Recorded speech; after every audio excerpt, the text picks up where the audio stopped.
Welcome everyone to the Interneighborhood Cooperation Transportation Committee for January 11th, 2024. I have just started to say 2024, takes a little bit of time at the start of every new year. We have three topics tonight, starting with Front Range Passenger Rail, then an update from Denver Streets Partnership on their successes in 2023 and looking forward to 2024.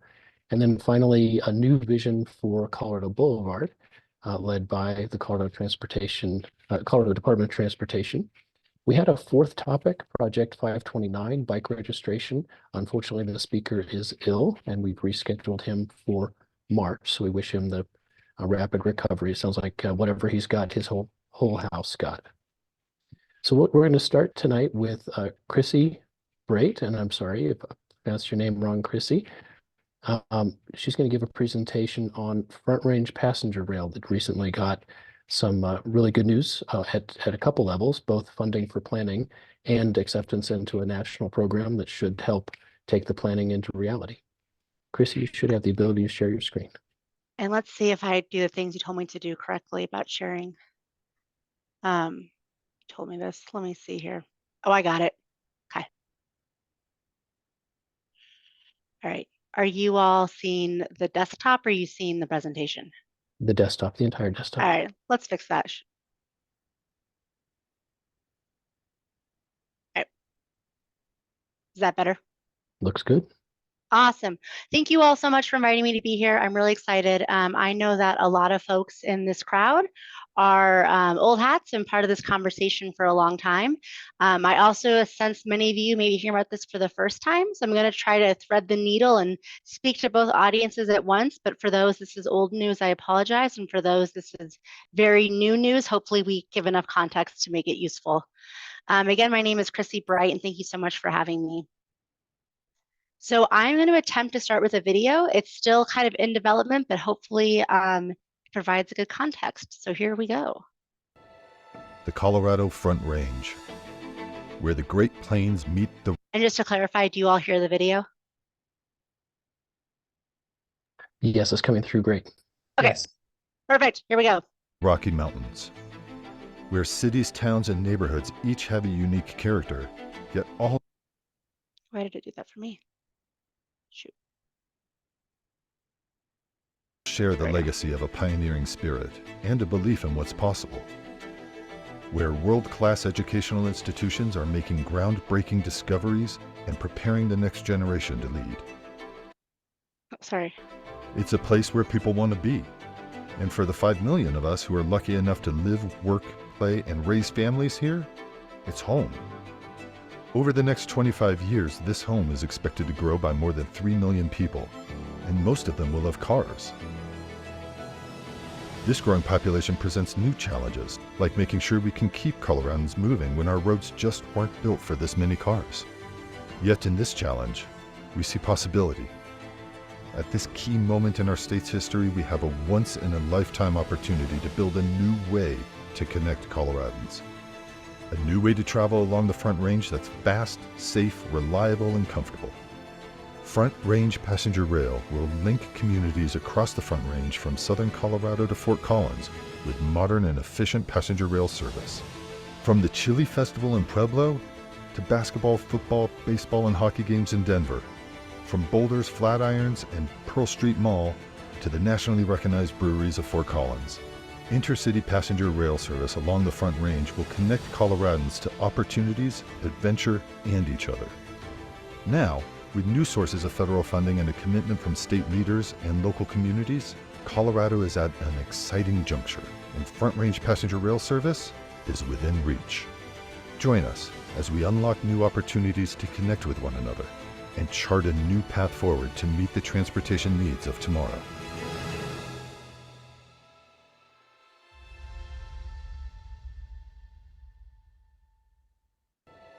The Colorado. Alrighty, hopefully that was kind of a helpful context. Just to reiterate some of what the video said, It's always good to know what you're trying to solve when you create a project. So for us, we're really focused on just the congestion, safety, reliability issues along I-25, recognizing that our state continues to be a non-attainment state in terms of air quality and emissions, and that it's hard to get around Colorado, and that many of our communities feel really disconnected. And as many of us want to travel to different places, or we live further from where we actually work, it's important to connect communities. All of these are challenges we have now, and as the Front Range is expected to grow by 3 million people over the next 30 years, these challenges are only going to become harder to address. So what is Front Range Passenger Rail? It's our plan for a new intercity train service. The initial service would go from Pueblo to through Denver to Fort Collins, the stops along the way. We do have a longer term vision of connecting to New Mexico and Wyoming as well. We made the decision to pursue an approach that uses existing freight tracks. And the reason we're doing that is that it can help us minimize the costs and get the service going sooner than later. I think it's helpful to talk to Denver audiences about what intercity rail is versus commuter. Commuter rail, the one on the left, is what probably many of us are more typically associated with. That's the RTD style service where you have kind of a more regional service that connects kind of suburban areas to one metropolitan core. Your stations are more frequent, and so the trains can't operate at as high of speeds. In contrast, what we're looking at is intercity rail, which we don't yet have in Colorado, and that's connecting major cities across the state. It means the trains stop less frequently. The distances between stations are further, but the train can get at higher speeds because it stops less frequently. I think what's really cool about intercity passenger rail is all of the great ways it can connect people. So essentially, almost every major market we identified for potential station has some degree of a college, a university, a community college, which is a great way so that students can still live at home, they can visit their families and get to colleges and all throughout the Front Range. This is a train that people can use for concerts, events, festivals, things of that nature, opportunity for tourists to utilize. Again, just really a train for all reasons and not simply sort of a way to get from home to work, since many of us no longer go from home to work in the ways that we used to. I'm here on behalf of the Front Range Passenger Rail District, and we are a new special district, so a new local government that was created in law in 2021 and officially started in 2022. And essentially what we are is the largest special district in the state. Our boundary is all that blue area in the slide, and our role is to really help make this happen. So we have the statutory mission to design, finance, construct, operate a passenger rail system along the Front Range. A key part of how we're going to make this happen is through voter funding. And so we have, one of the powers we have is to help kind of levy the voter funding we would need to make this happen. Where we are today. So right now we are in the midst of a service development plan, which CDOT is leading for the project. And really what it does is it kind of defines what the service will look like. It has kind of a business case approach of saying, what route, what stations, what kind of frequency and fare structure is really the best service that we can accomplish, and that'll be a high quality service people will actually want to utilize. So right now, again, we're in the midst of that planning process, which will hopefully be concluded near the end of this year. As Joel mentioned at the beginning, for those that were able to arrive early, Front Range Passenger Rail was just accepted into a new federal program called the Corridor Identification and Development Program. Essentially, President Biden, right, had his bipartisan infrastructure law, and part of that law established $66 billion in new funding for passenger rail.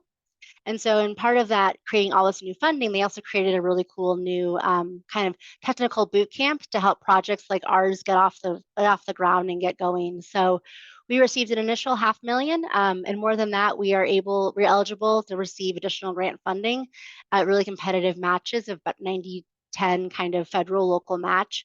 So we are excited to be recognized by the federal government as kind of a key project throughout the nation that deserves further development and funding. I think a big thing that I want to mention in today's conversation is that the idea of rail in Colorado is not a new conversation, and we fully recognize that.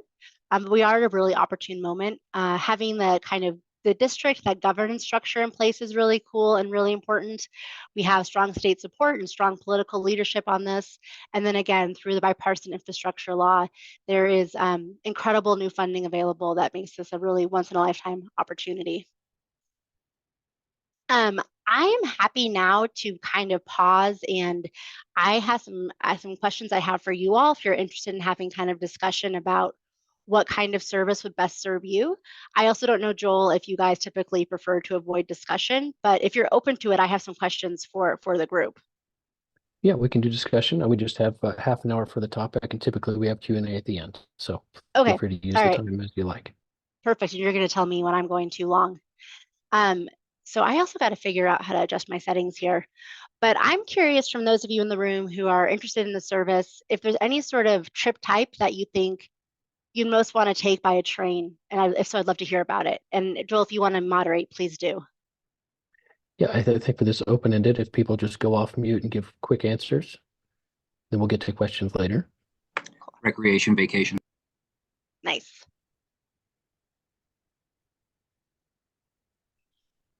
Anyone else? Potentially work or recreation. Senior services.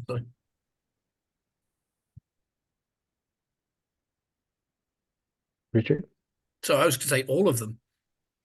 Oh, You know, I've used the train for all of them. Yeah, exactly. James Flatham here, another voice for all of them as well. Yeah. Oh, one you could add is airport.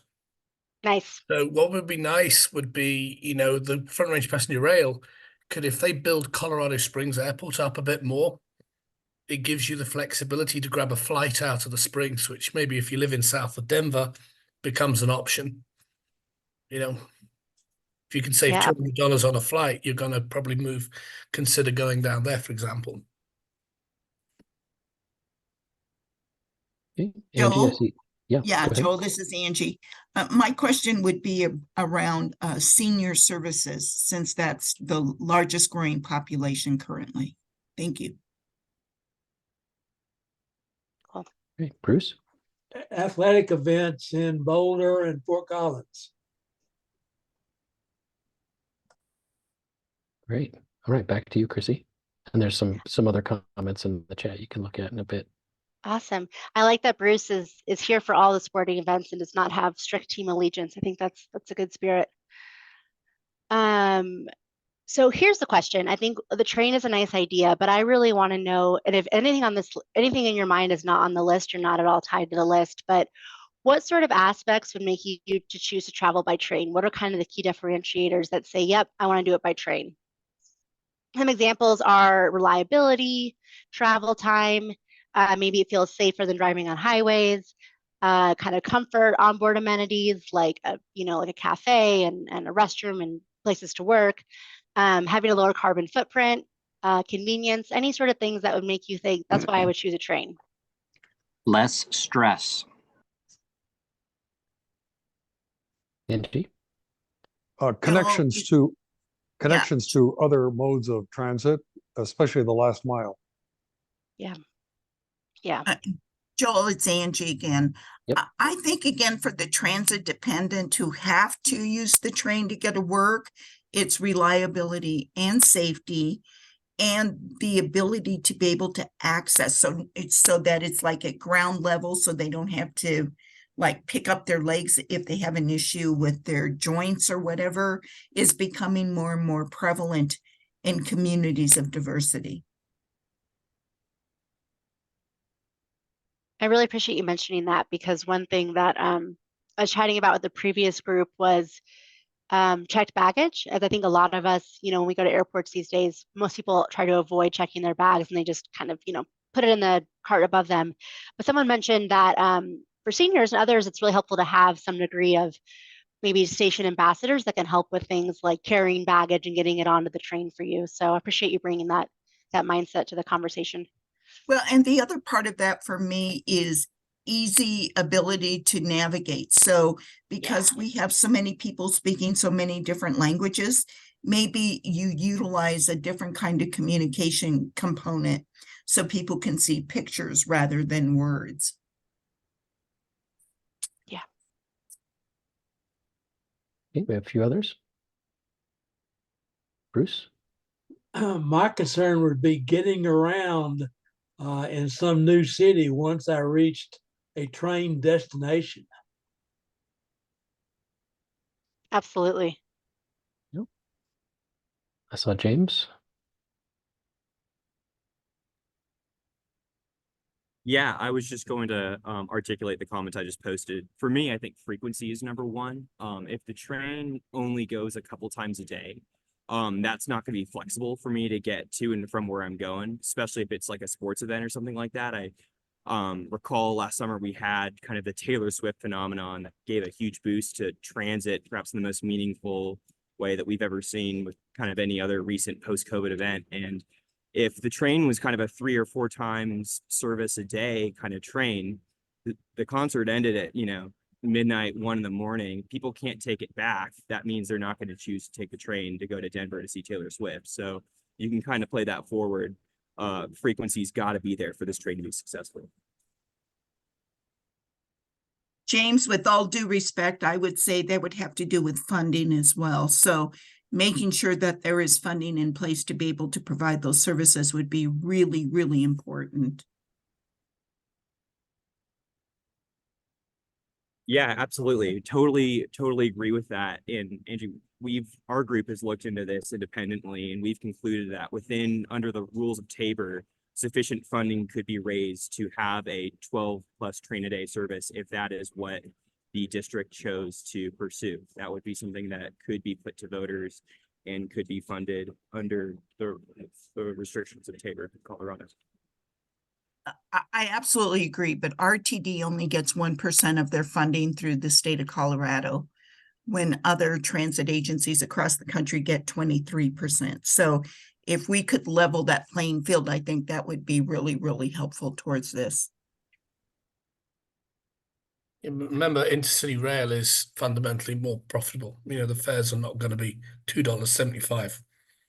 I'd expect an operation like this to be able to cover, back to levels that RTD used to be, 30-40% recovery from the fare box to operate.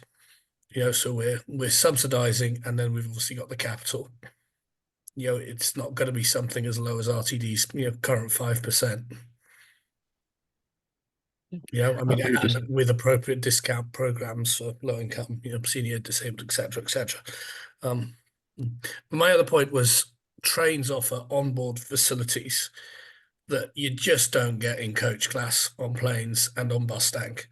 The facilities they can offer for anyone, seniors, ADA, the space, huge accessible restroom. Modern trains have to and do accessible restrooms, amount of space, cafes, bars, tables, power outlets. They offer an upgrade for pretty much every member of society, over a typical bus and a typical aircraft. I'll pitch in a couple ideas and then hand it back to Chrissy. For me, frequency is really important. I've taken the bus staying quite a bit throughout the state, and you kind of have to plan your day around when it goes because it's infrequent. So I think really upgrading the state has a lot to do with frequency. And then secondly, the locations of the stations should be central. As I think Bruce said, how you get around. There are some pretty big passenger rail projects in the US, including the one that's coming up from Brightline from LA, where the train station is way outside of town or way off to one side of town. And so being central to the cities that it passes through is pretty important. And back to you, Chrissy. All right, I think I have one last question. Any of these amenities feel most important, or anything that perhaps I missed that you would want to see on a train? I can spot one immediately that's missing, which is level boarding. That's a large differentiator between a quick service and clambering up an Amtrak train in the middle of the night in like Sheboygan, Michigan.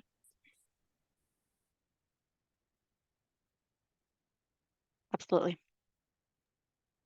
I would agree with that completely, for not just seniors, but for young bicyclists and everybody else who has like a roll-on kind of component that needs to go on the train, whether it be a stroller, a bicycle, or somebody with a walker.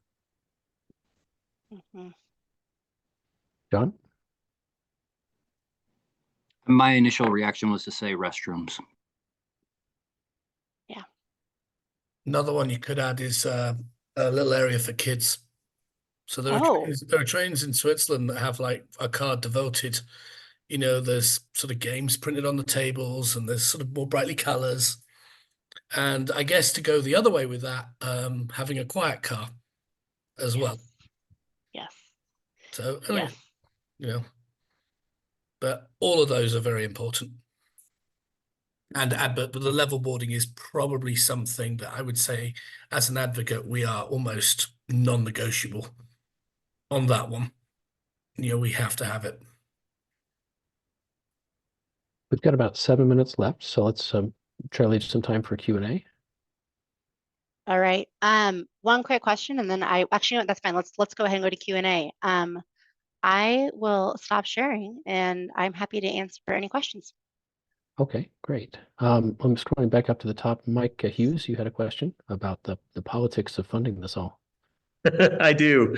My question is, I know that there are lots of local conversations happening about whether to be part of this, whether to opt out. You know, I've heard my own just, you know, rumors about Greeley wants in or out, El Paso County wants out or in. So it'd be great if you could just give us sort of the latest. Here are the organizations or the localities, the counties, the cities that are really, that you feel are committed to this and have stated their case that they want to be part of all of this. And if there are others that you think are, you know, going to step aside, it'd be great to just get a sense of that.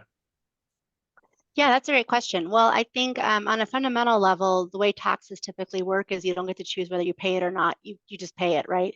So I think if there's a tax or else there's no tax. I think what's been really great is that we have people throughout the Front Range that are really interested in it.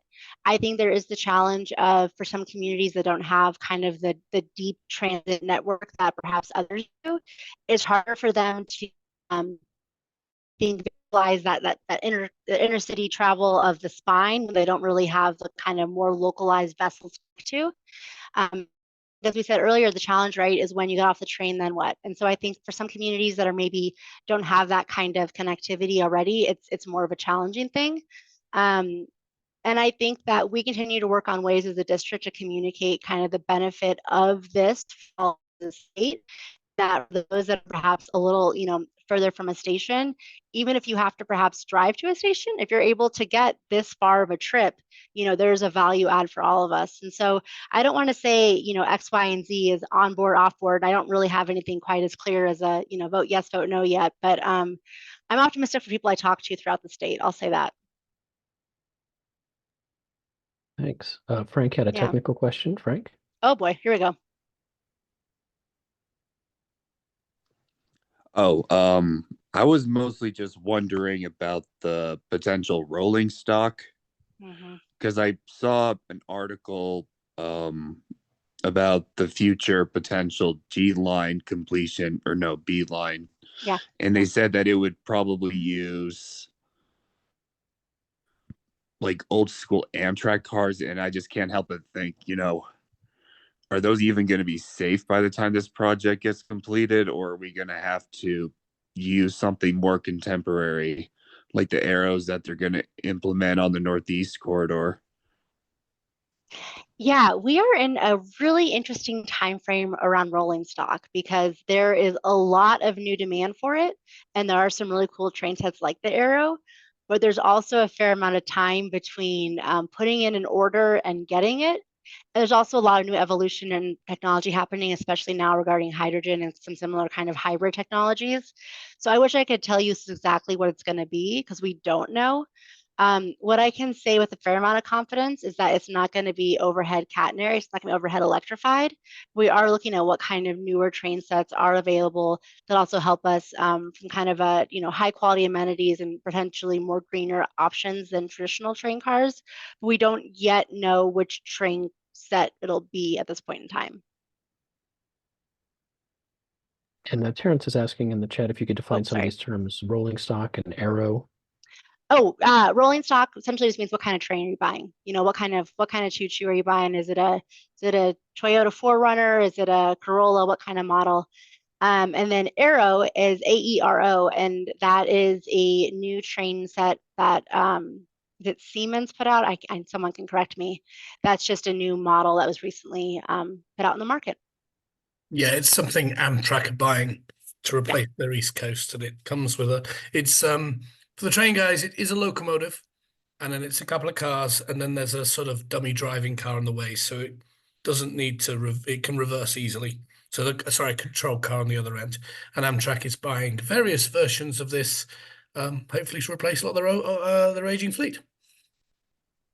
So you might have seen quite a nice Amtrak sort of swoosh, very glossy press picture of a new Amtrak train. That's the area. Aaron. Since Amtrak has come up, maybe you can spend a couple minutes talking about how to have frequency and reliability when sharing freight rail. That would seem to be there's an inherent conflict there, and then there are other parts of the country where passenger rail, Amtrak operated passenger rail, sharing with freight is I think it's safe to say totally beside themselves with the inability to have reliability to the point where they're publishing it on social media just to try to get people to pay attention to how bad it is. But what's the strategy? The strategy, from what I think we've been told from best guidance throughout the country, is having really strong partnerships with the freight railroads. And I think really working on this from a partnership perspective and working hand in hand. And I think really having the relationship be with them and not necessarily having kind of your operator be that mediator, but really wanting to make sure that from day one they're at the table and they're part of the conversation. My organization has a board of directors, and two of them, actually that's not true, three of them, Amtrak, Union Pacific Railroad, and BNSF Railway are on our board, and so they can help kind of track the conversations and provide guidance throughout the process. There are also some corridors throughout the country that are doing performance-based contracts, and part of that is sort of on-time performance is kind of how part of the operator payment works. So if we're looking for ways to say, you know, we need to have service, we need to have a high quality service. As part of the service development plan that's happening right now, kind of that planning effort that's sort of setting the picture of where we're going, we do modeling with the freight railroads to say, okay, here's the current amount of trains you have running on your tracks, here's the capacity, what does your growth look like, and how does adding passenger trains to that dynamic impact the ability of the freight flow and our own flow, and what kind of things do we need to do to improve the lines to accommodate passenger flow. So I guess what I'm trying to say is it's a lot of modeling, and it's a lot of conversation, and it's a lot of, I think, being in frequent communication and not just finding folks later on in the process. So that's kind of our best approach right now. And then you're seeing that scale from some initial service frequency to greater over time in partnership, and probably with more track added to make it possible. Exactly. Our understanding is that we, you know, throughout most of the corridor, you can start kind of a beginning of the service with perhaps less frequent service and, you know, utilize more of the tracks as they exist. But of course, as you add more trains, you take more, kind of like a highway, you take more capacity. And so then you have to add eventually newer tracks kind of next to the already existing freight tracks in order to accommodate that extra passenger flow. So exactly, it's kind of starting here and then knowing what is the vision for a future build out as we get more and more a popular way of traveling. We are at time, but because we had a speaker drop out, if you can stay with us for another 5 minutes, we can. Yeah, I'm happy to continue Q&A. Let's go. Keith has a question about the messaging for this. Keith. Okay. Yeah, hello. I mean, I'd love to get into the weeds about rolling stock and freight operation, which maybe later if there's time. But first and most importantly, I want to ask, I was talking to the general manager of FRPR, or it must have been about 9 months ago, and he made it very clear that FRPR would be pitched as standing on its own merits, not a replacement for cars, but good in its own right. And looking at that video, the messaging seems to have sort of shifted to a stand-in for cars, with cars being treated as the default, and this being as a traffic reduction program. moving towards a ballot initiative in November, what is the public messaging going to focus on? Either the rail's advantages in its own right, or just as a substitute for a car? You know, I like doing presentations like this because people with fresh eyes see things in ways that I don't always see them. So I really appreciate you bringing that to the forefront. I also bring my own kind of coded opinions for this. I would say that we are an option, right? I think in Colorado, we're in the West and we like options, and no matter, you know, anything that happens, people get to choose how they want to travel.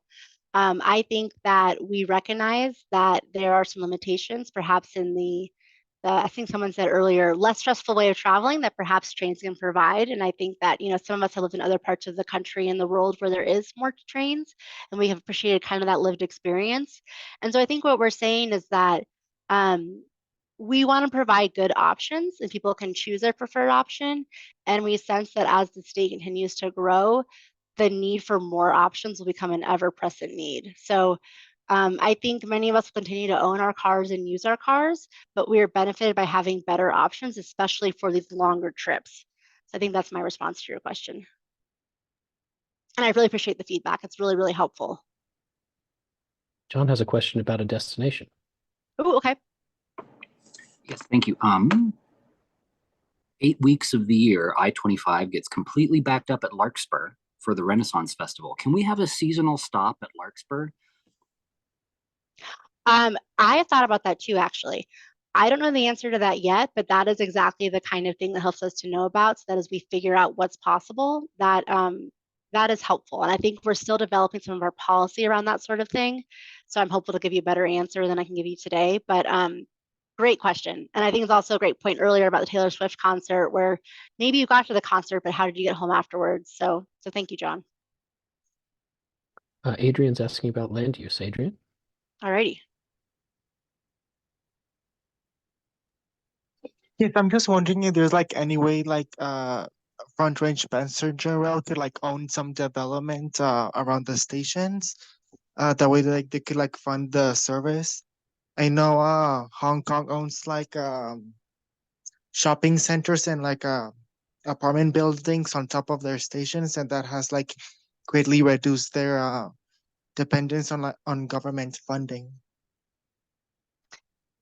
Yeah, no, that's a really great point. And I think a lot of us that know legacy systems throughout the world recognize a lot of them were built by people that were real estate developers, right? And they needed to get people and then develop new land, and that helped finance the train. So I appreciate that real world insight. Oh, kind of yes, kind of no. So we have the power in concert with local communities to create what's called station area improvement districts. And those are essentially kind of like a business improvement district that can utilize local tax funding from about 2 miles in the station to help start up and continue to finance the station.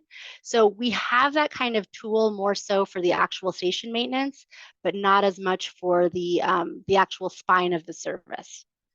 So kind of yes, kind of no. Thank you. Hopefully the counties and the cities will partner with taking advantage of the frequent service that this will grow into. We'll end with Shelley. Shelley wants to know about what will be known by the time we're asking the key question of voters. Shelley?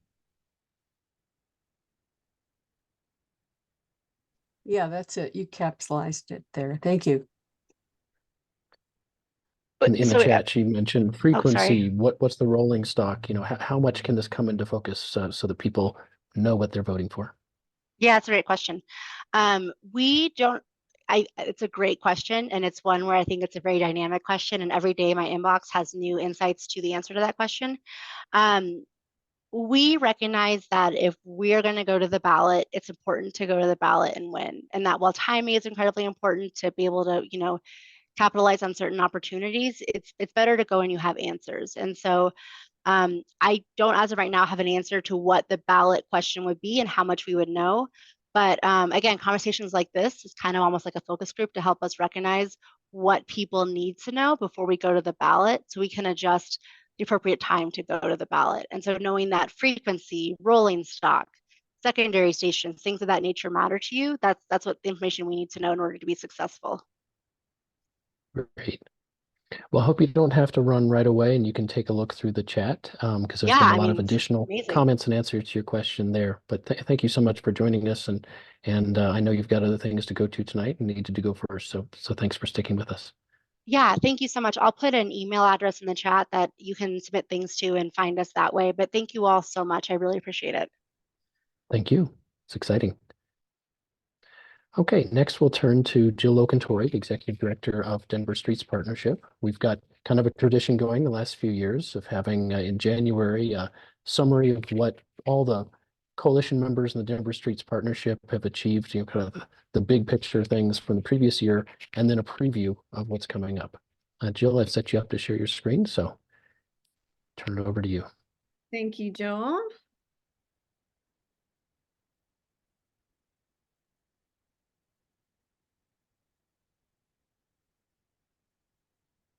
All right, everybody see my screen okay? Looks great. So I think most of you have heard me speak many times before, but just a quick reminder of who the Denver Streets Partnership is. As Joel mentioned, we are a coalition of groups advocating for people-friendly streets in Denver. We have about 24 different organizations that participate in our coalition. Those with their logos on this slide are part of our advisory council, the groups that are most actively engaged. We meet monthly and they really help us decide on our policy priorities and lead policy campaigns with us. And you can see they really represent a diversity of groups that are interested in transportation for a variety of different reasons. We have groups representing the different specific modes with Bicycle Colorado, Denver Bike Lobby, Pedestrian Dignity, Greater Denver Transit. We have groups like COPERG that are really concerned about climate change and environmental impacts of transportation. Groups like the Colorado Cross Disability Coalition and Dr. Mack thinking about accessibility for all people and all ages. And we have different neighborhood groups from downtown Denver out to Montbello, bringing all these different perspectives and helping us think really holistically about transportation and how it can best contribute to quality of life here in Denver. One of the things we did in 2023 is we actually updated our mission and vision statements. Our previous mission statement was kind of turning into a laundry list of all the different types of transportation that we support. We support walking and biking and transit and skateboards and micromobility and all these things. And we decided to just get more to the point. We are advocating to reduce car dependency in our transportation system and to really prioritize people in the way we think about our streets and our public spaces, with human dignity really as that guiding principle for our work and hopefully for the kind of city that we all want to become. We also reaffirmed and expanded on our commitment to equity. This has always been a very core part of our work, and we think about it in a few different ways. First of all, we think about the systemic ways that transportation policies over decades have contributed to structural inequities in our community and how transportation can play a really important role in creating a more equitable community.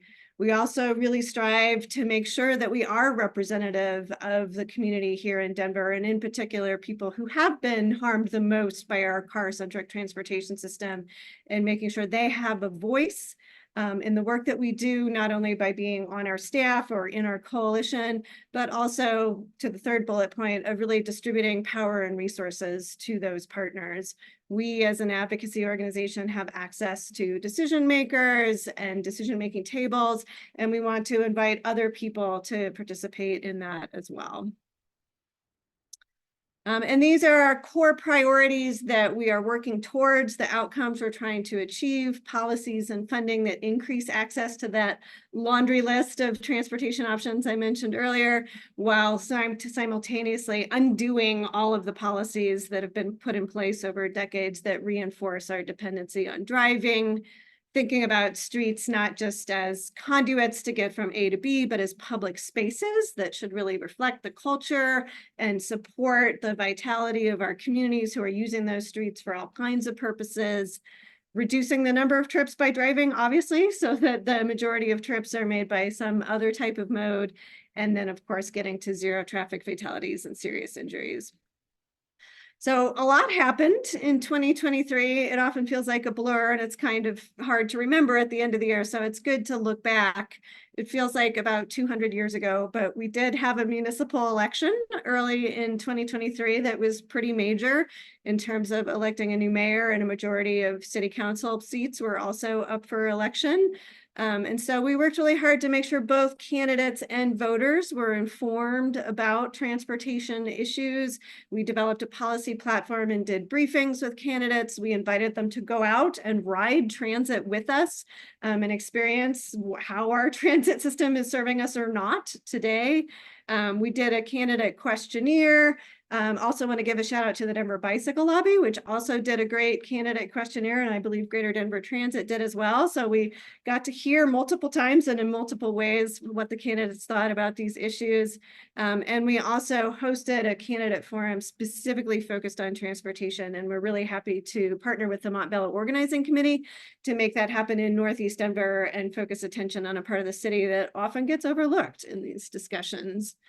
And then once the new mayor was hired, I was really honored to be selected to co-chair the transition committee for the Department of Transportation and Infrastructure, and had a really fantastic group of people on that committee who brought a lot of expertise and passion to the table, and came up with a fantastic report. It's about 13 pages long. I highly recommend you read it.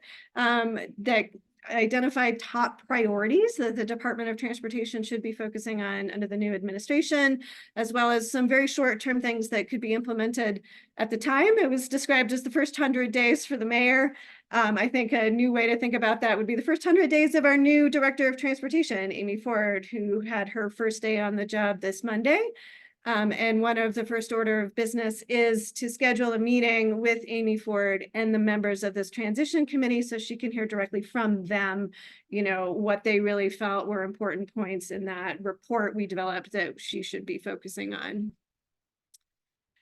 We also saw some exciting state and local legislation happen this year. At the state level, we advocated for the bill that allowed for expanded use of automated enforcement. Up until now, the state's been trying to ban automated enforcement, red lights, cameras, and speed cameras. But thanks to concerted advocacy from a lot of different directions, we've gone in a completely opposite direction and now allow much more expanded use of that tool in a way that truly will make our streets safer. So we're excited to follow up on that and working with the city to actually now take advantage of that flexibility. Less of something to cheer about, but at least some good news was that after some initial cuts to Vision Zero in the city's annual budget, we were advocate to reinstate that funding level. So it's at least equivalent to where it has been in previous years, always trying to get more money for safety projects, but at the very least hold off cuts in that area. This year, we saw the implementation of a lot of new bike and traffic calming infrastructure on our streets, actual changes. So much of our work is so abstract and, you know, talking about long-term systems change. It's exciting to see that finally get translated into tangible projects on our city street.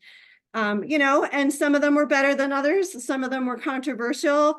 Some of them were really fantastic. We highlighted on the slide here some of our favorites. I'm particularly enamored of the new protected bike lanes on 18th, 19th, 17th, and Market and Blake downtown. This is a significant reallocation of space that previously was only for cars, and now is available for people walking, biking, accessing transit on those corridors, and truly does make it more comfortable to get around downtown Denver on a bike. We also saw some progress on one of the really big knotty problems we've been working on for years, which is transforming our most deadly streets in Denver. Corridors like Colfax and Federal and Colorado Boulevard that today operate like highways and are where the majority of our traffic fatalities are happening. We know that fundamentally transforming these streets to become truly people-oriented and safe is a really long-term project. But we celebrated some incremental steps in that direction this year, with CDOT launching the planning for bus rapid transit on both Colorado and Federal Boulevard, and with the commitment to get those both up and running by 2030. And I can't wait to hear from Ryan Noles later on this agenda, more details on what's going on with Colorado Boulevard. And then also a big win in terms of CDOT really taking the next step on redesigning the dangerous highway-style interchange between Colfax and Federal Boulevard, the cloverleaf that currently takes up 29 acres of land for no purpose other than spinning cars around in loop-de-loops. They applied for a major grant from the federal government that would bring millions of dollars to that project and move it much closer to reality. We also celebrated 2 months this year of fare-free transit in July and August, doubling what we had the previous year of just 1 month of fare-free transit. It's debatable whether fare-free transit actually has a significant impact on transit ridership, which is the supposed rationale for that investment by the state. But it definitely makes transit more accessible to people, and it's great to see the state starting to invest money in transit with the goal of increasing ridership. So we really wanted to leverage that opportunity to do outreach, encourage people who maybe hadn't previously just tried transit, to gather stories from transit riders talking about their experience, and really start cultivating those people into champions for transit. For example, we got some of them to write op-eds that got published in newspapers, making the case for why transit is so important for our communities. A new event we did in 2023 was National Week Without Driving. This is an annual event that got started in the Pacific Northwest and has become more national, so we jumped on board this year. It's a little different than events like Bike to Work Day, where the idea is to get people to try out a new mode and maybe start developing new habits.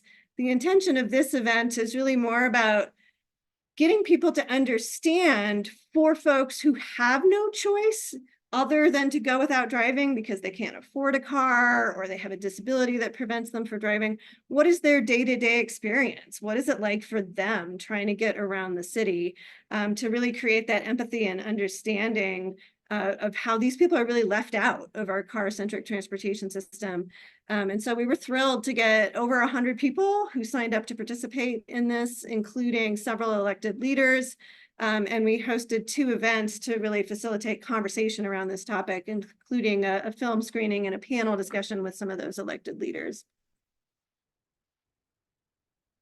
We also were doing our best to fan the flames of the e-bike revolution. This is a fantastic example of culture change that has really taken off and doesn't necessarily need our assistance, but hopefully we can help it continue to grow. We launched a series of e-bike 101 webinars every Wednesday night, hour-long webinar. Anybody can participate. If you are e-bike curious, are interested in getting an e-bike, have recently got an e-bike, not sure exactly what the maintenance requirements are or how it's different from a regular bike in terms of safety considerations, this is for you. It's totally free. We've already had dozens of participants and hope to dramatically grow that over the next few months. And we've also been doing an e-bikes for deliveries program where we've been granting e-bikes to small businesses to use instead of cars or trucks to deliver their goods, including places like florists to deliver flowers. And you would not believe the joy that people experience when flowers show up on a bike. And so we're excited to continue to distribute a few more bikes in the next couple months and tell those stories. And then, of course, last but not least, in 2023, we hosted not the first Open Streets in Denver, but definitely the biggest Open Streets events that we've ever had here in Denver, with an average of over 10,000 people coming downtown to experience what it was like to walk and bike on Broadway and Welton when there's no cars on those corridors. It truly was a community effort with over 500 volunteers showing up to help make that happen. Over 60 community partners helping develop programming all along the different parts of the route, over 250 small businesses who were engaged, many of whom told us that they definitely saw increased foot traffic during the events and that their customers keep asking them, when is this going to happen again? And also, I think we can take credit for not having drought conditions in 2023 because every time we had an event, we got plenty of rain here in Denver, except for the last one, I think was beautiful and sunny. Which brings us to looking ahead to 2024. If those of you were paying attention to the news today, Unfortunately, the Downtown Denver Partnership has announced that they, as the lead agency that organized the Viva Streets events, will not be doing it in 2024, with one of the major stumbling blocks being an inability to get a permit from the city for the type of event that we really want Viva Streets to be truly successful at its intended goals. So we put out an action alert today for the community to speak up and let the mayor's office know how much we really value this event and how beneficial it has been for our community, and what a shame it would be for it to not happen in 2024. So if you want to help make Viva Streets happen again in 2024 as an individual, you can send an email directly to the mayor's office making your case at the address here. Or if you're a group like a registered neighborhood association or really anything that qualifies as a group, we have a sign-on letter that we're looking for organizations to sign on to. And again, there's a form you can fill out to add your organization to that group. But on more positive news, we have several new programming initiatives that we're going to be launching in 2023. One that's coming up really quickly is our Bicycling Rewards program. This is where we are in partnership with CASR, the city's climate agency, are experimenting with the idea of whether financial incentives might encourage people to bike more and drive less. So really targeting people who don't necessarily bike a lot for transportation right now, but at least know how to ride a bike and are kind of interested in the idea.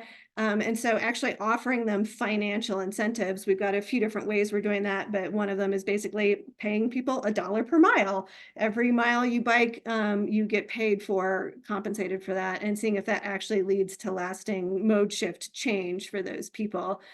So stay tuned. Literally in the next week or so, we're going to be opening applications for people who are interested in participating in that. We also got another grant from the State Energy Office to focus on the mobility needs of unhoused residents, really working in concerts with the mayor's initiative to move people off of the streets and into more stable housing situations, and focusing in particular on those micro housing communities that are being established around the city, but not always in most transit accessible locations. And so working with those residents to understand what their transportation needs are, and specifically if there's some opportunities to make micromobility like shared bikes and scooters more available and accessible to them so that they could use those to get from those micro housing communities to where they need to go. And then finally, we got grant funding from the Denver Regional Council of Governments to do a parking management study on East Colfax corridor that is intended to be complementary to the rollout of bus rapid transit on the corridor. We really want to go above and beyond what the city's done so far, which is pretty much looking at access to the curb, and think more broadly about how can we coordinate both on-street and off-street parking, because you might have noticed there's a heck of a lot of parking lots off of Colfax that are often very empty, and gee, could we do a better job of using that space more efficiently? And thinking creatively about how do we not just manage the supply of parking, but the demand of parking? Can we use tools like pricing to encourage people to park here versus there, or this time of day, or in that time of day, and ultimately encourage a shift from driving at all to transit with the rollout of the BRT, and walking and biking as perhaps better options on the corridor. In terms of policy advocacy, some of our key focus areas this year are, of course, transit.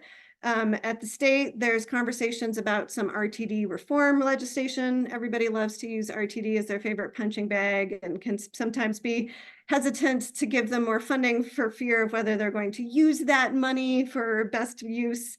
And so the state is looking at some reforms potentially to the governance of RTD to ensure that that's a well-run agency. We want to be at the table and make sure those reforms actually are improving our transit agency. Continuing to work with the state and with the city on moving those bus rapid transit projects further along that we talked about earlier. And really continuing to bang the drum on increased funding for service, making sure the buses and trains actually come on a regular basis, pertinent to the conversation we were having earlier about what would make transit actually useful for people.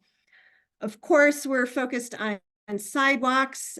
Several of you on this call are part of the sidewalk committee that I was working very diligently with the city to look at some potential changes to the fee structure to address concerns that we've heard from city council and community members about making sure that fee structure really is as fair as it can be, but also generates enough revenue to make sure the program's viable and of course is legal under Tabor. So really a three-sided Rubik's Cube or whatever that we're working with, but hoping to have some consensus recommendations from that committee very soon, so that the program can actually get up and running and started with collecting the fees this summer. On parking as well, we're also going to be closely monitoring and participating in discussions at the state legislature about the idea of eliminating mandated minimums across the board, not just one city at a time, but at least in all urbanized areas across the state. And then finally, Vision Zero continues to be one of the most important campaigns that we're working on with the new mayoral administration, with a new director of the Department of Transportation. We think this is a really important time for us to double down on this as a priority for the city, but also looking at other levels of government. Again, at the state level, there's some really exciting legislation in the works that would charge weight-based fees on vehicle registrations, acknowledging that larger, heavier, taller vehicles are much more likely to result in fatalities of pedestrians in particular. So maybe we could charge them a little bit more for their registration and reinvest that money in pedestrian and bike infrastructure. Always working to get not just sustained, but increased funding for Vision Zero in the city's budget. But also at the same time looking, are there some quick policy changes, especially with some new leadership at DOTI, that we might be able to move forward more quickly than we have in the past that could still have a widespread impact. So banning turns on red, maybe we could just do that citywide and that becomes the new norm. Again, expanded use of automated enforcement now that that's allowed by the state legislature, daylighting intersections, pulling the cars a little further back from the corner so it's easier for people to see when they're trying to cross the street. Kind of an interesting new technology that's becoming available is what's called intelligent speed assistance. Basically speed governors that make it really difficult for those cars to go faster than the speed limit, getting those installed on all of the fleets in the city. So when city employees are driving their cars around the city, they're kind of establishing what the safe speed is that can influence cars around them. We're still working on what, of these quick policy changes, which one have the most momentum and potential support from council members, but hoping to see some of these moved forward in 2024. And then I was hoping to invite you all to join us this coming Monday at our second or third annual Legacy Bike Ride as part of the Martin Luther King Jr. Parade. But the weather forecast is looking atrocious. I just saw the 9 News weather forecaster talking about how it's going to be dangerously cold with sub-zero temperatures. So there is a very high likelihood that we will postpone this ride to later in February when it's a little safer to be touring around some of the historic landmarks in Denver's Five Points neighborhood. But please do go to the website. If you RSVP, even if we don't have the event, we'll be sure to let you know when we eventually postpone it. And I would be remiss, Joel always reminds me that I should tell people we are funded primarily through generous donations from foundations and from people like you. And so if you all want to support any of this ongoing work, we always invite you to visit our website and contribute to the cause. And that's all I have. So I'm happy to stop sharing my screen and answer any questions. Thank you. So 2023 was a big year. Congratulations to you and the entire coalition that you work with on all the achievements. The questions in the chat to start with are having to do with sidewalks. Mike, do you want to ask your question? Yeah, I was just looking for the latest on when the stakeholder group will finish, when this stuff is going to actually be in front of City Council with some new formula for payment. Yeah, so with the amendment that City Council made to the ordinance at the end of last year, it set July as the date for the city to start collecting the fees.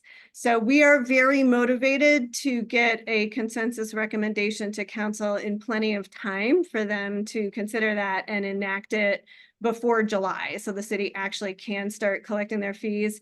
Can't say exactly when that'll happen, but hoping within the next month or so. And then related to council wanting to explore the fairness of fees, of course, there's lots of ways to talk about fairness. John Ricky has a question.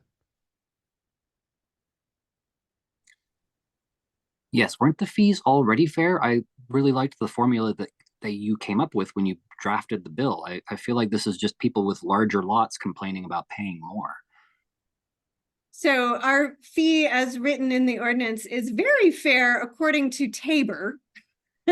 So Tabor says when you impose a fee, there has to be a very clear and direct connection between what the fee is and what the money is being used for. So the way the fee was written in the original ordinance was basically the fee each property paid was directly tied to the square feet of concrete required to build and maintain a sidewalk adjacent to that property. So under Tabor, that is a definition of fair that the original ordinance was very consistent with. I think one of the concerns is about low-income households and the way the low-income discount was made available to those households. For the sake of simplicity and ease of access, the ordinance was originally written so that people in certain neighborhoods designated by the city as vulnerable to gentrification and displacement would get an automatic discount. But the downside of that is that people who don't live in those neighborhoods, who also happen to be financially challenged, aren't able to benefit from that discount. So one of the things we're looking at is, could we, for example, use the exact same discount that's now available for the trash collection program? So people only have to apply once and they can get the discount for both the trash program and the sidewalk fee. Achieves both a little bit more of a streamlined process, but more people have access to it. And then I'm sure you've all heard about the corner lot issues. You could have a house that's exactly the same size in the middle of the block and the end of the block. The corner of the block pays a lot more as the corner lot versus the internal lot, but everybody in the neighborhood benefits kind of similarly from the sidewalks.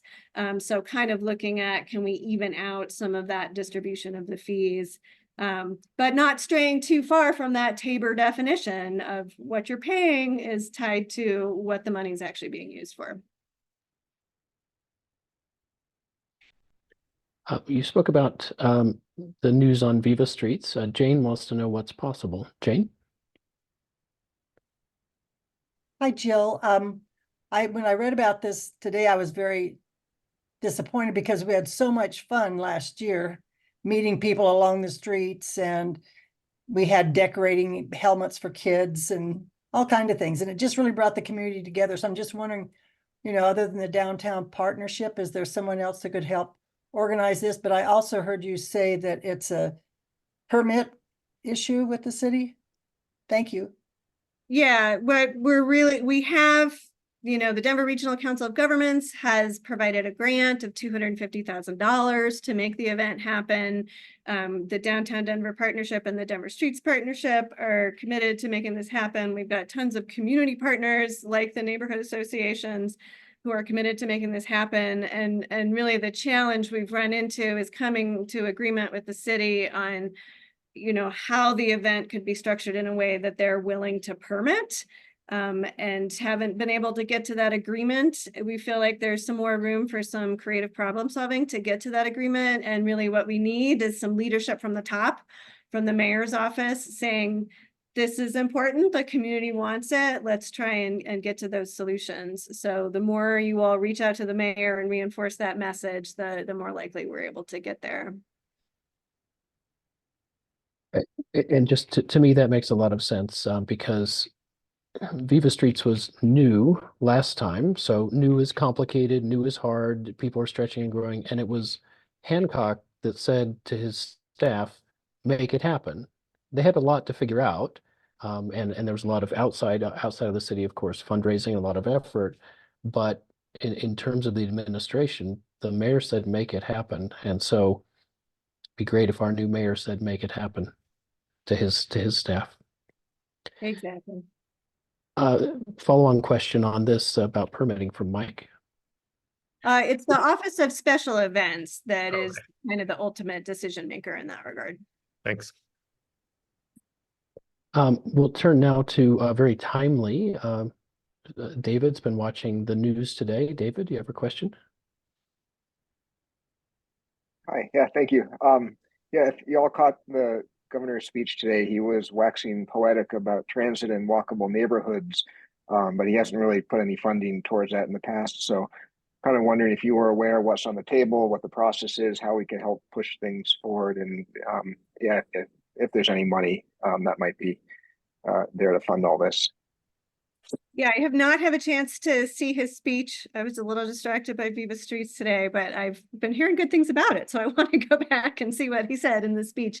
The Denver Streets Partnership itself is a coalition, and we are also part of a larger coalition called the Alliance to Transform Transportation, which is specifically focused on increasing funding for transit service in the larger Denver metro area, and has been exploring what are the different paths that we can get to that increased funding level, one of which is getting something on the ballot potentially in November of 2024 that the voters could approve. But another path would be to go through the state legislature. They have opportunities to dedicate funding to transit, either from existing resources or generating new resources. And so not me personally, but my colleague Molly and other members of that coalition, Alliance to Transform Transportation, have been having a lot of conversations with state legislators and with the governor's office about what the appetite is there and what opportunities are. And I think, Joel, it would probably be great to have Danny Katz come to a future meeting and give an update on those conversations. Yeah, if it's timely to go into that, it's definitely a big vision. It's wonderful. We have a question from Mike Henry about funding. Mike?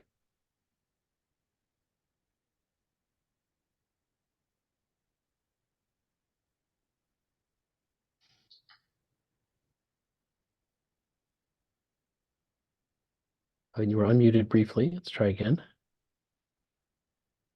A quick question related to the Front Range Railroad project. So I'm not sure if Chrissy is still on the line or not. I think she had to go. She had to be first on the agenda so she could get to another event. Well, I was simply wondering how great the competition is going to be from other states and jurisdictions for that pot of funding. I was also, Joel, halfway through typing another question for you to say that I recommend that we, as a transportation committee, recommend to the INC board that INC strongly supports continuation of Viva Streets. We would love to have INC as a signatory on our letter to the mayor.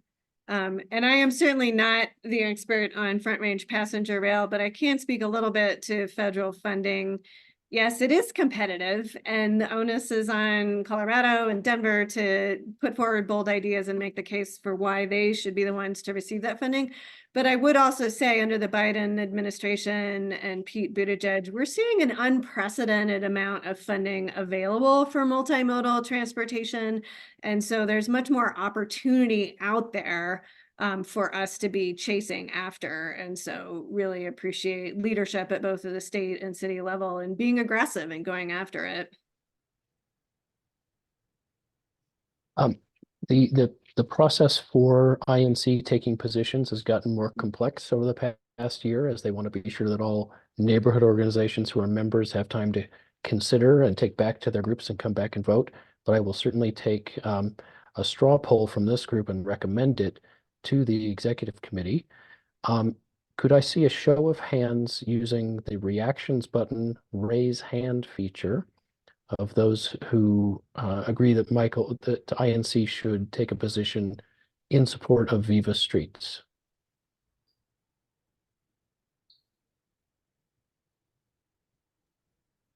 And I'll wait a moment here. I see 21 hands. This is nice that Zoom has added a feature where it counts them for me. That's great. If you could, 22 hands.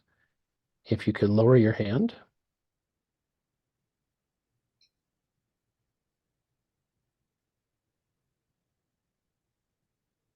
And all those who do not want to recommend that INC take a position in support of Viva Streets. I see no hands. So I'll communicate through INC. Oh, David? Or are you asking to speak?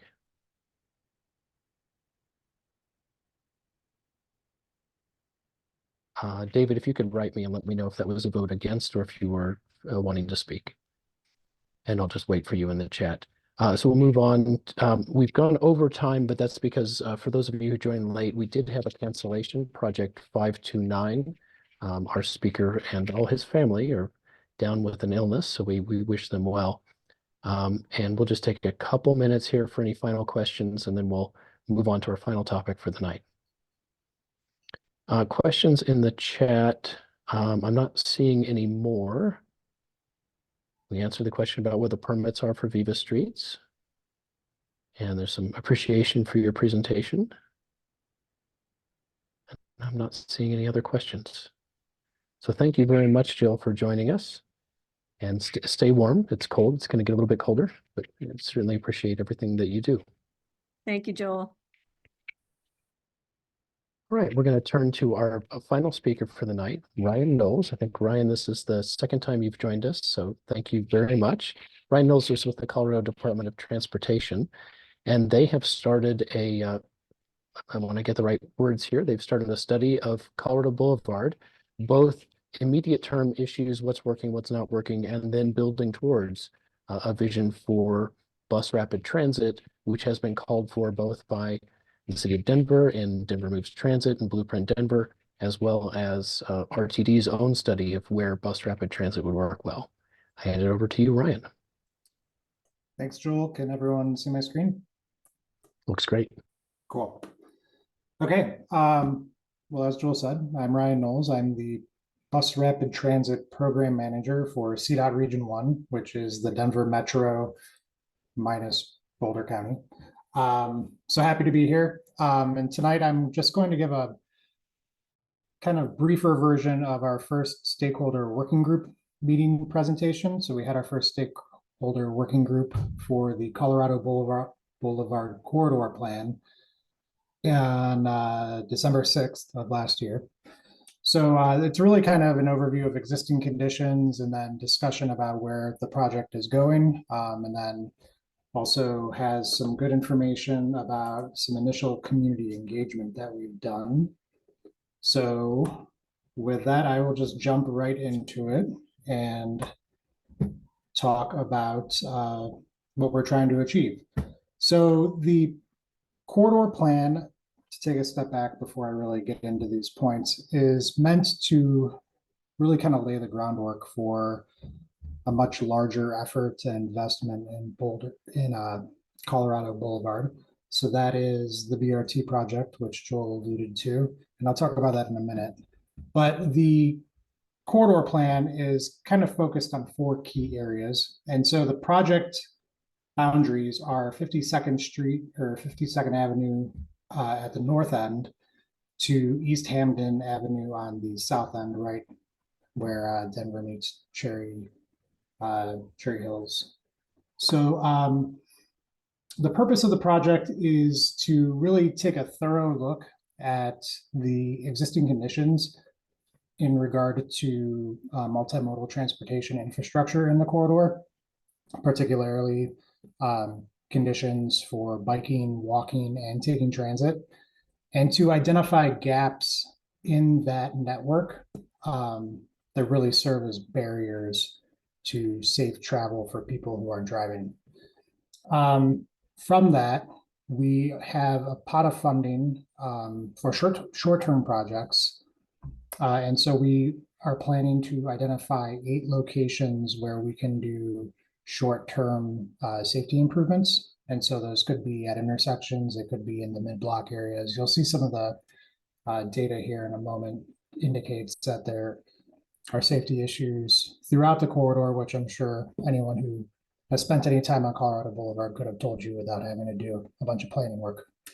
And then finally, the project really is meant, again, to lay the foundation for bus rapid transit on the corridor. And so the goal here is to begin to talk about the different types of transit service that could work on Colorado Boulevard, particularly between the A-line station on the north end, just by I-70, and then the light rail station right around Buckdale Avenue.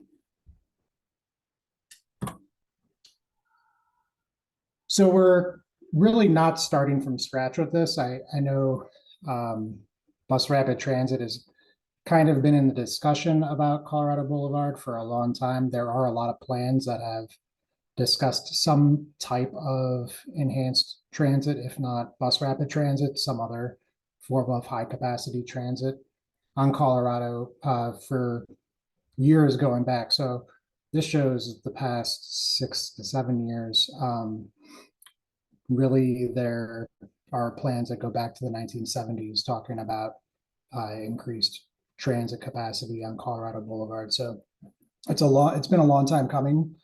However, the plans that we are basing our work on, primarily the ones that are on the screen, with a special emphasis on the regional BRT network feasibility study, which was a study that RTD completed right at the beginning of 2020. And what it did is it prioritized 8 different corridors across Metro Denver that would be suitable and competitive for federal funding for BRT.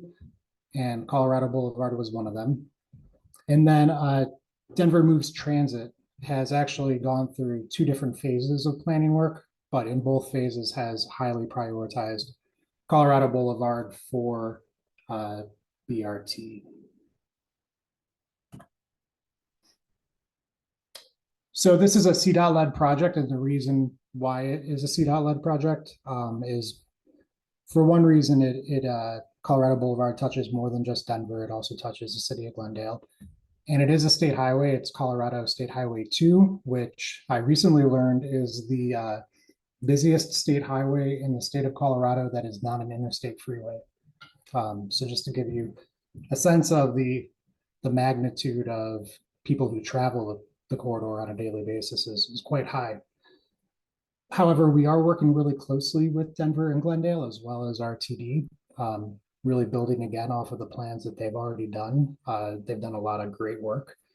And so we kind of see CDOT as being in a unique position to deliver the project because we have jurisdiction over the road in a lot of ways, shared, of course, with the cities, but we do have certain requirements that we need to meet. And so we also have the ability to receive federal transit administration dollars, which is of help to RTD because it kind of takes away some of the workload from them. They're already, quite busy with a lot of different projects, and, they've faced a lot of challenges in the years since the pandemic in 2020.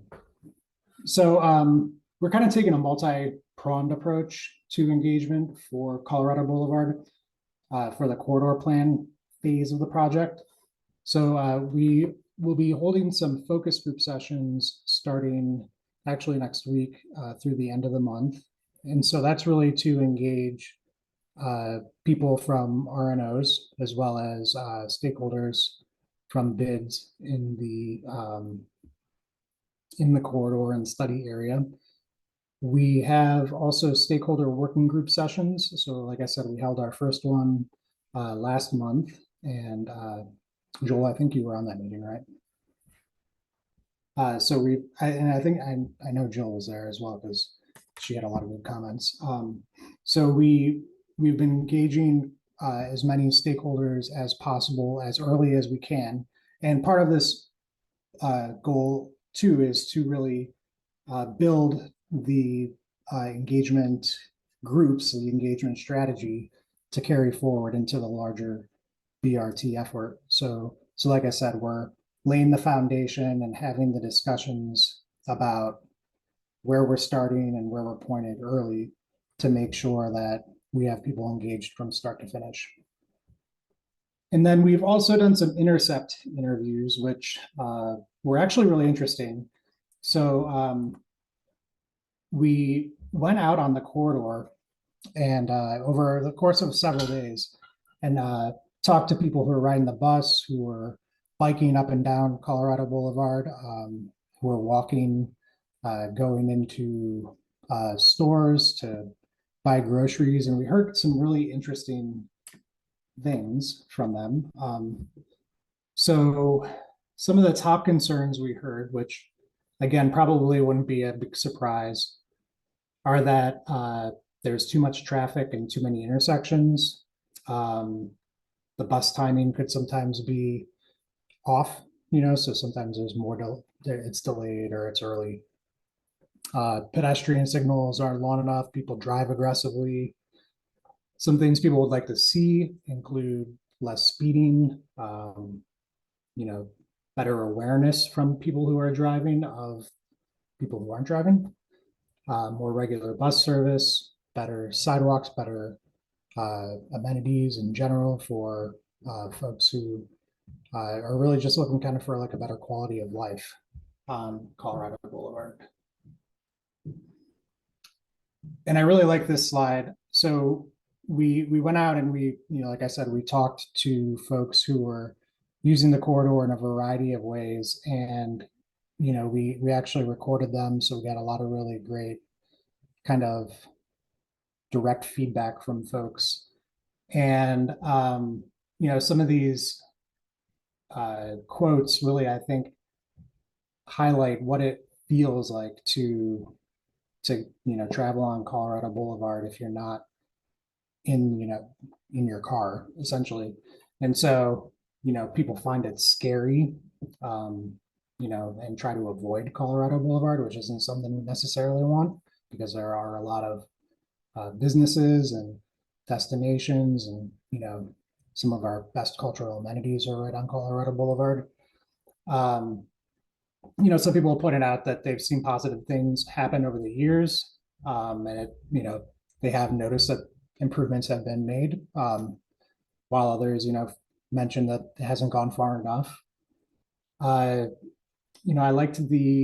really like the middle quote about, taking the bus feels like it's freedom for the person who said that.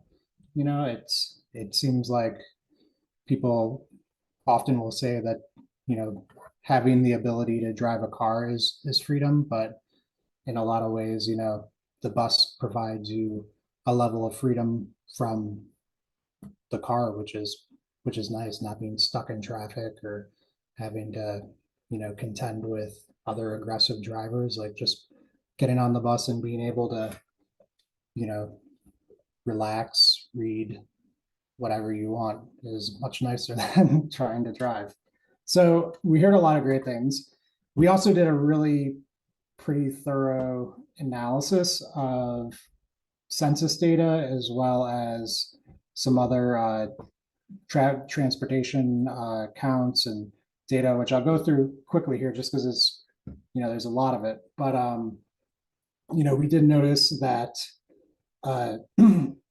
the areas that have the highest percentages of people of color align with households that have lower median incomes on average than the study area or the cities as a whole. If you look at where the heaviest traffic is in the corridor, I wouldn't say that there's a lot of alignment with with the last slide, but one thing to note is that, you know, being between two interstate freeways and not having a lot of north-south corridors, you do see just a ton of traffic on Colorado Boulevard. And a lot of that traffic is touching areas that, you know, have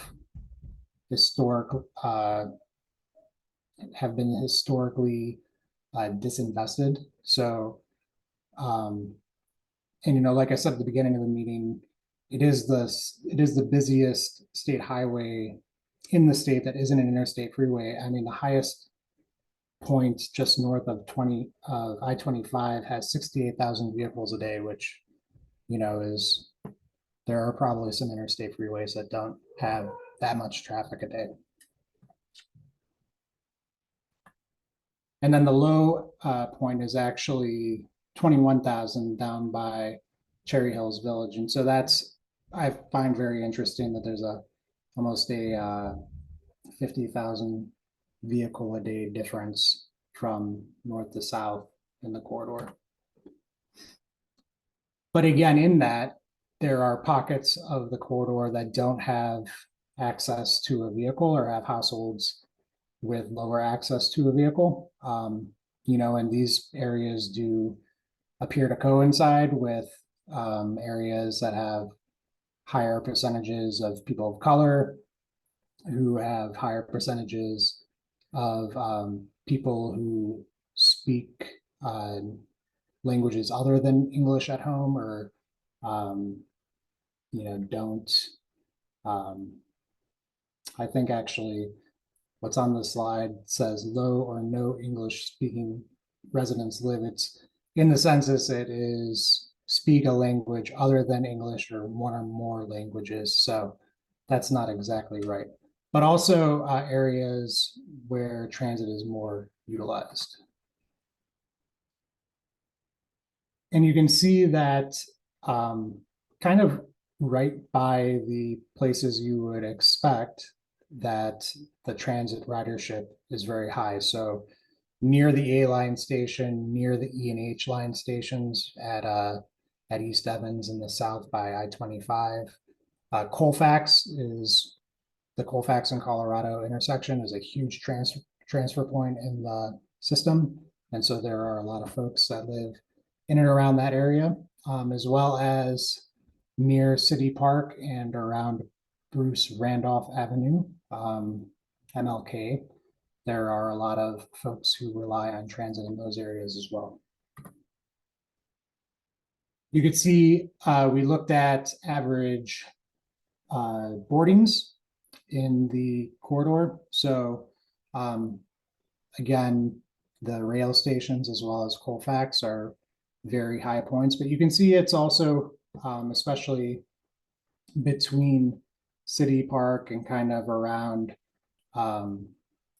Glendale through there, there's kind of a consistency in boardings for people riding the number 40 bus.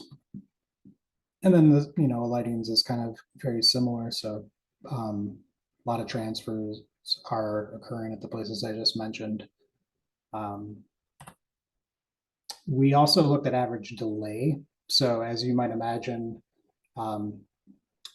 delay increases the longer the bus runs, because as it stops, you know, it is a little bit delayed at each stop, depending on how long it takes folks to get on or off, or load their bike on the front, etc., pay their fare. So in the north direction, it's actually the worst as you head northbound towards the 40th and Colorado station. So that would be one thing that we are really trying to solve with BRT, but I can talk about that a little bit later. We've also looked at missing sidewalks. So there are a lot of parts of the corridor that have no sidewalks or really bad sidewalks. In some cases, the sidewalk isn't even 3 feet wide. And so that certainly is, you know, a not safe condition for anyone trying to walk along Colorado Boulevard. And then as that relates to trying to get to the bus, if you have any kind of mobility impairment, I mean, it just makes getting to your means of transportation all that more difficult. And so, you know, one of the goals of this project is really to try to prioritize areas where we can make some quick improvements to the pedestrian network. And then for active modes, so people who are walking or biking, you know, we're not seeing terribly high shares of folks choosing to walk or bike for commuting. There are, you know, some pretty good off corridor facilities like the Cherry Creek Trail. However, and you know, some multi-use paths around City Park, but certainly north to south on the corridor, the bicycle facilities, and as I just talked about, the pedestrian facilities can be quite lacking in some areas. We also looked at crossing gaps in the network. So you can see in these maps that there are some pretty significant gaps where it's really hard to cross the street.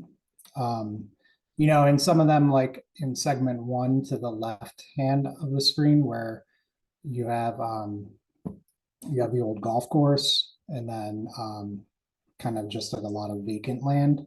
You know, that may not matter as much, but on segment 3, where there's a pretty big gap around Kentucky Avenue, traffic is quite heavy there. And so, you know, asking people to cross in an area that, you know, has a gap that's larger than a quarter of a mile is really hard. I mean, I think, you know, you'll see in the crashes, which are in a few slides, that it's not coincidental that you'll see a lot of crashes in this area. And so, you know, we're trying to think through how can we address that issue. You know, I think there are probably some signals in there, but, you know, perhaps POCs would be appropriate, or some other type of enhanced pedestrian crossing. Bikeway gaps. So we looked at both the existing and the proposed network, and created tiers of gaps. So a tier 1 gap would have no type of bike facility. A tier 2 gap would have some facilities, so maybe like a Sharrow or a simple bike lane. And then a grade separated crossing obviously is a more safe feeling crossing, because it isn't sharing the roadway in any way. So we did map those, and we found along the corridor that, you know, there are obviously more type 1 and type 2 gaps than there are type, or not a gap, but grade separated crossings. And then, you know, I think our goal here is really, again, to line this up with this section where we're seeing the most crashes in segment 3. So actually the one intersection in our analysis where we found the most crashes was at Mississippi and Colorado, and there were 2 crashes that resulted in a serious injury or a fatality in the past 5 years at that intersection. And then, of course, throughout the corridor, there are a pretty, like I said, it's pretty consistent across Colorado Boulevard, north to south. You know, certainly up north of I-70 in that very industrial area, that feels in no way comfortable to walk or bike. There were some crashes up there that also resulted in serious injuries and fatalities. And so I think that's something we also want to take a close look at.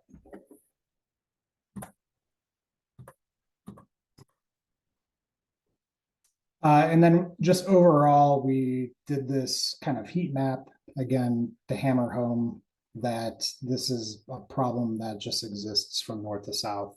You can see that really there is not a lot of area on Colorado Boulevard that doesn't have any kind of crash until you get, you know, close closer to Cherry Hills Village. So what are we planning for the Colorado Corridor Plan? So this kind of gives you an overview of what the timeline is. And, like I mentioned, we have this process where we're conducting stakeholder working group meetings. The first one really focused on the information I just shared, and then also discussing, what is our vision for Colorado Boulevard? Like, what are the things that we really want out of the street, and where are we pointed in the long run? So with our focus groups, we're basically going to share some of the same information in a more streamlined manner, and then really just talk to people directly about what their experience has been on the corridor and what do they hope to see. Like, what are their preferred options, what are their desires for traveling on Colorado. And it's a little more of a discussion based type exercise, really to ground our planning in kind of a more person to person conversation, if that makes sense. However, we do have a lot more planned in regard to discussing specific types of interventions. And so at the second stakeholder working group meeting, we'll cover what we heard at the focus groups, and we'll also discuss analysis we've been working on, where we've been looking basically at 4 different transit alternatives. And what we found kind of just in a qualitative based evaluation matrix, and ask for feedback from the stakeholders on that, as well as discuss the initially prioritized list of gaps and how that might line up with some potential interventions like enhanced crosswalks, maybe leading pedestrian intervals and intersections, protected intersection could be on the table. I mean, I think we're at this point pretty open to different types of treatments for addressing specific safety issues that coincide with the data presented.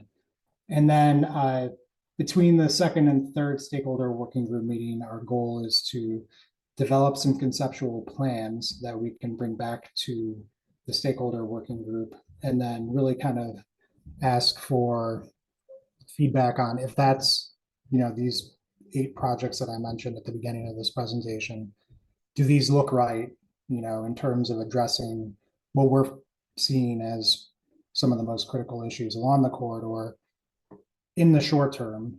And so while we start work on that short-term effort, then we will also be kind of beginning the BRT project, which is a multi-year kind of like corridor transformation, where we would be thinking about, like, how do you think about the space that is used on the corridor in different ways? How do you, reduce that delay I discussed, and look at the existing boardings and think about station areas and how they coincide with proposed and existing bike lanes, with future services, other existing transit routes. So kind of like taking this work, the ground foundation, and really folding it into this larger effort where we begin to evaluate impacts, look at the right of way in a really great amount of detail. We'll do some surveying, some service utility engineering work. What we'll be aiming for is a NEPA decision document to determine, after an alternatives analysis, what the impacts of a BRT project would be, And ultimately, the goal is to land on a project alternative that will lead to a project being implemented by 2030. And I should say, you know, we haven't figured that out yet. So this planning process is really the start of a much longer conversation about what Colorado Boulevard could look like before the end of the decade. So I'll stop there. I feel like I just threw a lot of information at you, but we do have a webpage now. We're updating it as we develop things. So it's actually kind of buried, so the URL is long. But if you go to CDOT's webpage and you go to the search function and just put in Denver Metro BRT, it'll pop up. So I'll stop there and I'll take any questions or comments you might have. Thank you. We've got a few questions lined up. You've presented an awful lot of data, so we'll start with Heidi's question about different ways to use different types of data. Heidi?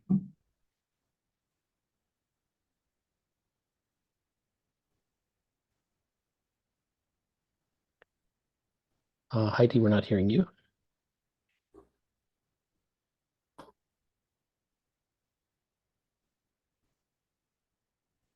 Oh, not sure how to unmute. Okay, if you wave your cursor on the screen down by the bottom, it should come up with a little microphone in the lower left, depending exactly how your screen is set up. Or just press the space bar. Yeah, if your settings are set up, you could press or hold spacebar. You may have to turn that feature on. We can come back to you, Heidi. No problem. But we won't forget you. Mike Hughes has a design question about a transit hub. Sure. Hey Ryan, Mike Hughes. You know, Dottie's been doing a lot of work on Cherry Creek and on Leetsdale. I'm on the steering committee for Alameda, and now we got Colorado. So I'm not sure anyone in any of those four or other processes that are happening is really owning the possibility of doing something really significant at, near, on, under Burns Park to create a transit hub that really unifies the plans for Leetsdale, for Cherry Creek, for Alameda, and for Colorado Boulevard. But would love your thoughts. And secondarily, if you don't have anyone officially from Hilltop, ping me and I'll make sure you do. Okay. Yeah, thank you. I appreciate that.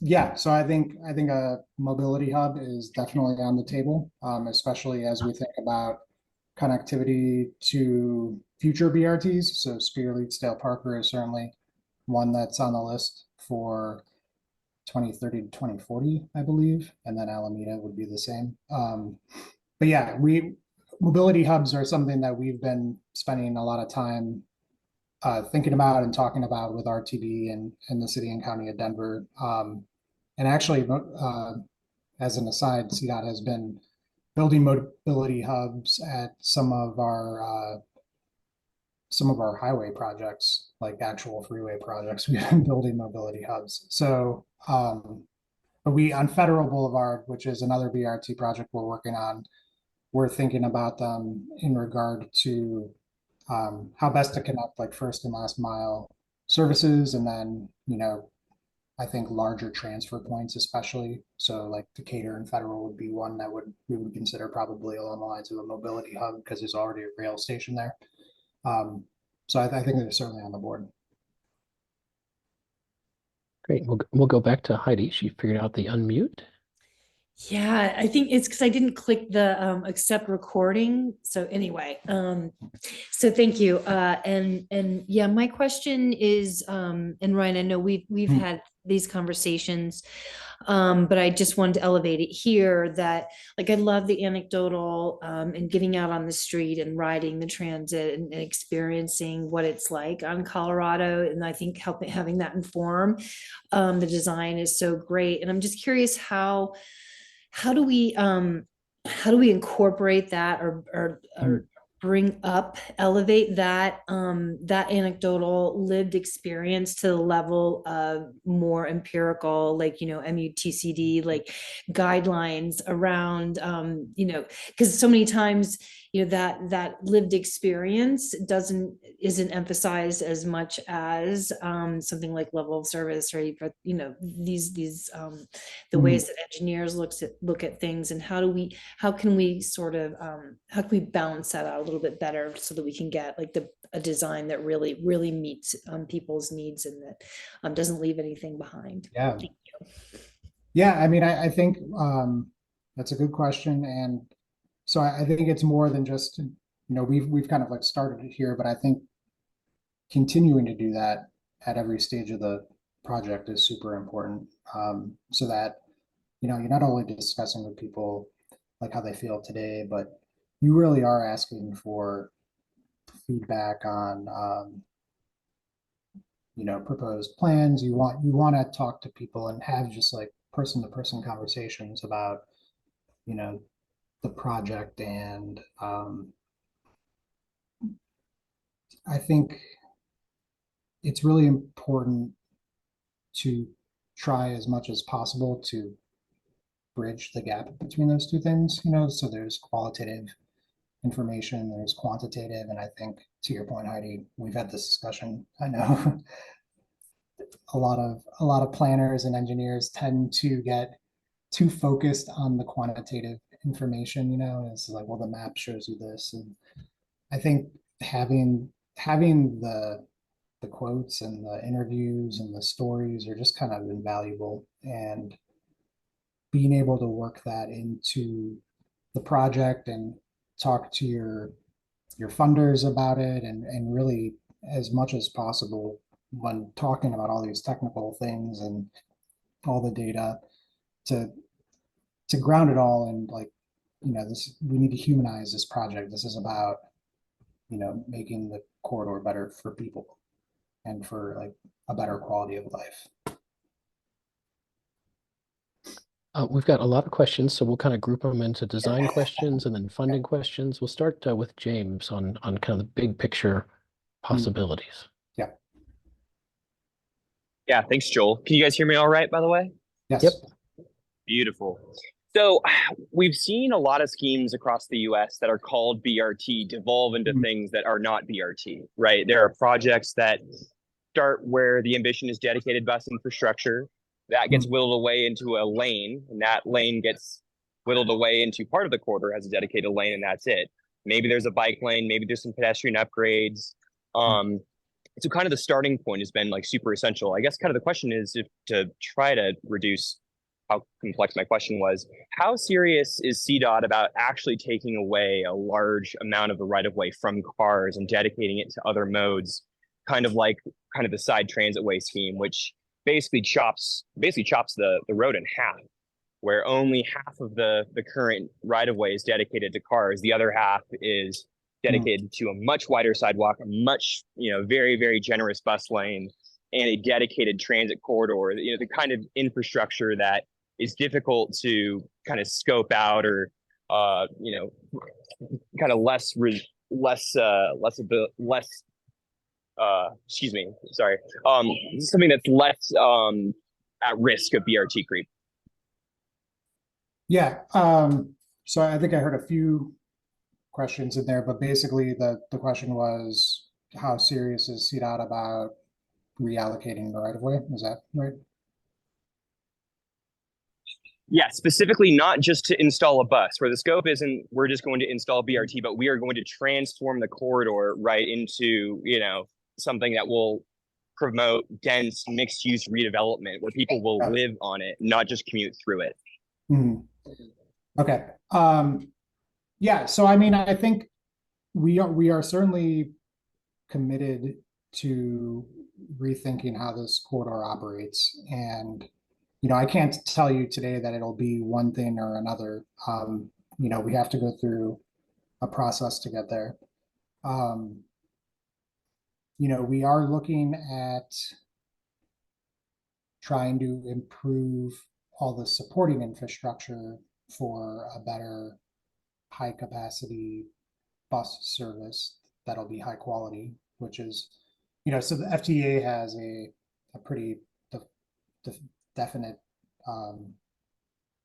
definition of what BRT is. And so it basically means, 15-minute frequency stations, some people would say enhanced shelters, but really a station similar to what you would see with a light rail. Off-board fare payment, so you buy your ticket before you get on the bus. Transit signal priority, and then it, the rest of it is a little more, context dependent. But we are fully committed to, doing a really thorough analysis, which includes a lot of community engagement to arrive at a design that we think will work really well for Colorado Boulevard. But there are going to be constraints. So certainly the right of way in spots is pretty tight. It seems weird to say that because it is a really wide street, but then once you get beyond the curbs, private property is not quite as far back as it would be useful for it to be if we wanted to have really wide sidewalks in some locations. And so the challenges around that, could end up being, a lot of right-of-way acquisition, which tends to increase your project costs quite a bit. And so in that also is we have kind of a funding cap that we need to be cognizant of in order to deliver the project before the end of the decade. Otherwise, we're looking at, a much longer, much more expensive process. And so then you begin to get into the question of, well, do you do what you can with what you have now, or do you decide to embark on that longer process, or is it somewhere in the middle where you do what you can now and then you make these pretty fundamental changes that could then lead in the longer term to even more changes? And so my feeling is I think that is maybe the most strategic way to approach Colorado Boulevard, but we are going to make pretty significant changes to the corridor. I would also say, on that note, so BRT, that there are a lot of ways to look at it. So, some of the most successful BRTs have had certain alignments, and there are pros and cons with, having it in the center versus having it in the side. There are some BRTs that have worked really well in other parts of the country that don't have bus lanes, that just run in mixed traffic. But in that case, you're running a lot of buses and you have really good signal infrastructure. So it's just, it really is in a lot of ways context dependent. And so as we get into the process and really evaluate the specifics on Colorado Boulevard, I think, we'll want everyone to be involved in that as much as possible. And given the constraints that we have, I think we can get somewhere really good. That was kind of a long-winded answer, so sorry. Okay, we'll try to get to a few more things in the last 5 minutes here. Sticking with design, Nathan just points out that certainly different parts of Colorado Boulevard are wide or narrow. So north of Leedsdale to 17th is narrow, and far south it's very, very wide. So there might be different solutions in different parts. Let's talk about some other features. June has a question about safety. June? Oh, yes, thank you. Okay. So my question is CDOT considering adding speed and red light cameras to more parts of the corridor? I mean, there's a new state law that makes it a lot easier to implement those. And yeah, I think chat function on Zoom, scrolling on it is kind of difficult. So it's kind of hard to keep my question actually here. Yeah, are road diets being considered? To what extent are road diets being considered? And also, can we bring more greenery to the corridor? I also want to echo previous questions that have been put in chat about funding levels and how much funding is CDOT willing to commit. I think main thrust though is speed and red light cameras. What other safety infrastructure is going to be put in besides just taking away lanes or bulb outs or that sort of thing. Yeah. Well, so I would. Yeah, lots of questions. So speed and red light cameras, I don't have a great answer for that right now. That would be something we would have to work really closely with Denver on. I don't think it's off the table though. It would, I imagine, need to be data driven. But yeah, I don't have a straight yes or no for that question. For funding, so in CDOT's 10-year plan between, well, basically to the end of this decade, we have $170 million programmed for arterial BRT in Region 1, which basically is Federal Boulevard, Colorado Boulevard, and then a potential extension of East Colfax and Aurora. So our plan is to leverage that funding to also get additional federal funding through the Federal Transit Administration, and then potentially some other federal DOT money. So we are talking about probably, I mean, at the very least, it would be $100 million investment on Colorado Boulevard, but maybe more. What were the other questions? Oh, greenery. I think greenery certainly will be something that we try to work into the project design. Again, I don't know what the project design will look like yet, but I'm certain that we'll want to have some street trees and some landscaping in that. Was there a fourth question in there? No, that was good enough. I know there's other questions out there, but I'm happy to hear there's a lot of funding, and I can't say too much. I think photo enforcement might be able to be done. Okay. Okay. You've answered a lot of questions about funding, which is great. Design, it sounds like you're coming up with four very different designs that'll feed into the next phases. So, well, I mean, I mean, we're kind of at a very high level talking about four different types of BRT or enhanced transit, and then just kind of doing some initial feedback on that to help inform the next phase. But the alternatives analysis, I should also say, could result in one part of the corridor having a certain type of alignment or design, and then it shifts as it gets to another part of the corridor. It doesn't necessarily have to be all or one thing. So it'll, again, just we'll go through the process of figuring that out. I'm going to just sort of combine a few things here to get a few more thoughts out there. First, Richard points out that most people's concept and the international standard for BRT has dedicated exclusive lanes. We tend to use dedicated to mean kind of shared sometimes. Is it in the realm of possibility that on wider portions of the corridor, we're going to look at dedicated exclusive lanes for transit?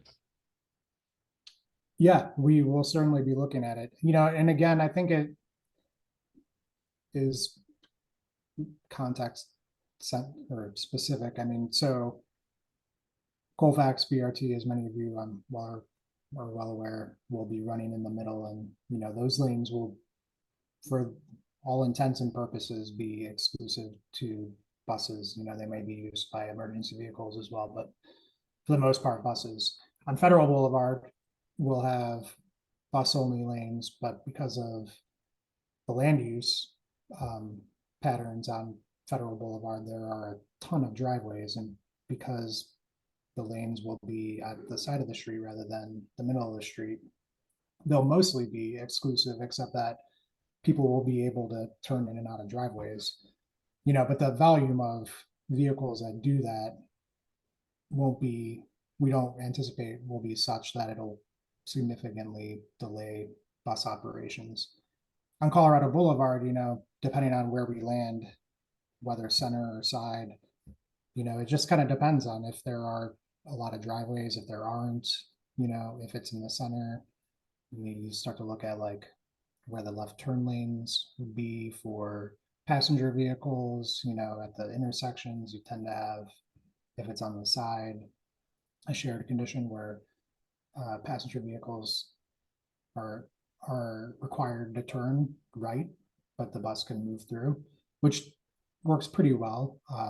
Downtown Denver has a lot of that. So, again, we'll just really look at it very closely and try to figure out what makes the most sense given all the other things we analyze for Colorado Boulevard. Great. We are over time. I'll just throw in something here from John, encouraging you to consider noise. These roads that carry a lot of traffic that's going high speed are very noisy. Please, John suggests please considering that.